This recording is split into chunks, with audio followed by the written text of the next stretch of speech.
know a lot of my story, but I'm going to tell a little bit of the story for those who don't, and then we're going to talk to Nick.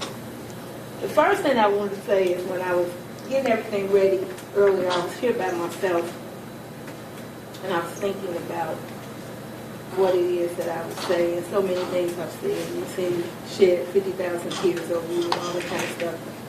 But the thing that hit me the most is that the only reason you pursue education is to expose your ignorance. And I'm telling you that because I want you to know that it's totally okay for you not to know some stuff. This is the reason that you're going on.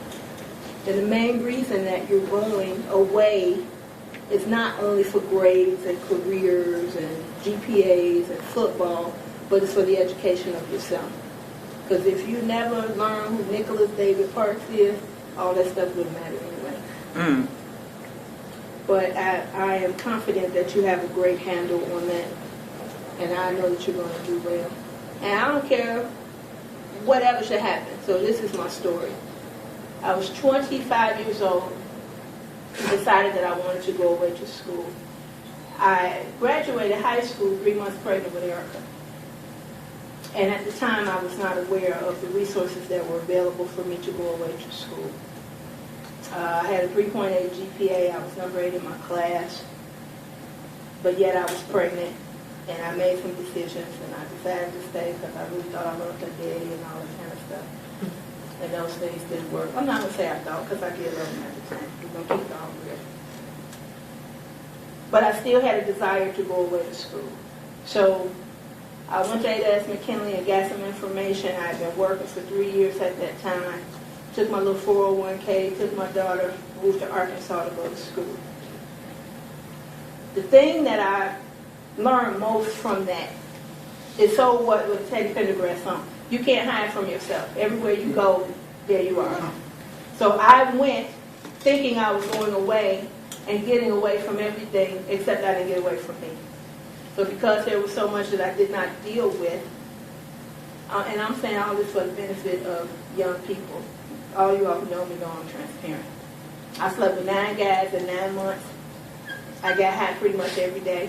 My mother doesn't know this, but she's going to be all right. I got drunk, I got high. I spent really a lot of my time trying to cover up my pain. I went down there, set up very nicely. I had a nice little 2-bedroom house for $180 behind a coach house on the property of some pastors who loved me and who nurtured me and cared for me.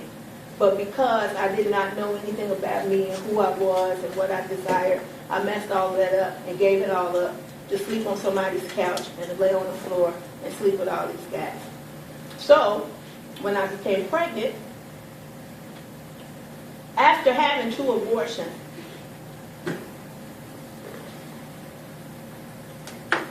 take your time.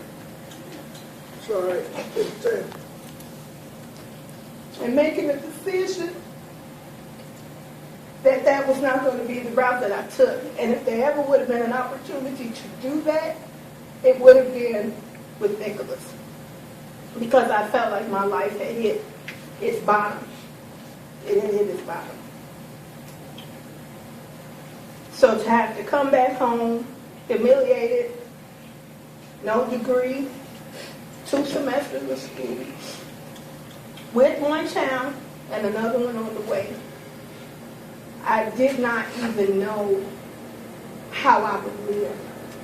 When I carried Nicholas, I was depressed.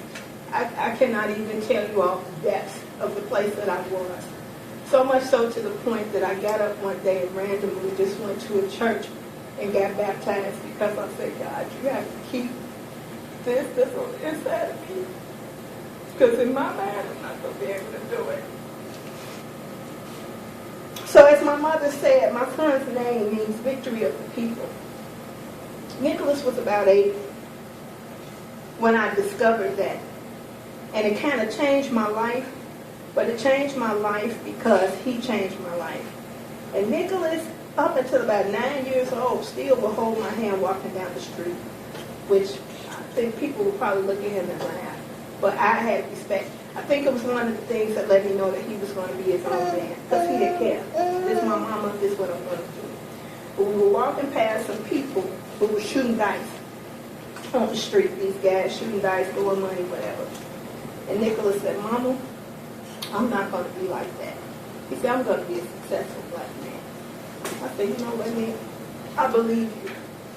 So when we sat with Mr. Evans, when Nicholas was in the 6th grade, and he pretty much had failed everything,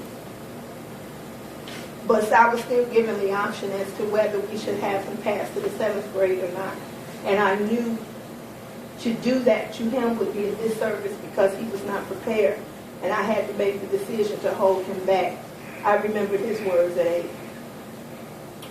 When he lost his cell phone and had to walk from 49th and Cassie to 83rd and Cassie. And I thought that he got snatched off the street. I remember his words. As he journeyed through ADHD, as he went through the streets for 4 years, like they said, not knowing every day if he was going to come home, because I think within those 4 years, that's when Chicago really started to get ignorant. I remember his words. So you all already know how I feel about God. I love God. But my pursuit for my son is because of his word. Because you take the word of the man. The man stands behind his word. And I praise the man. Yes, yes, you have.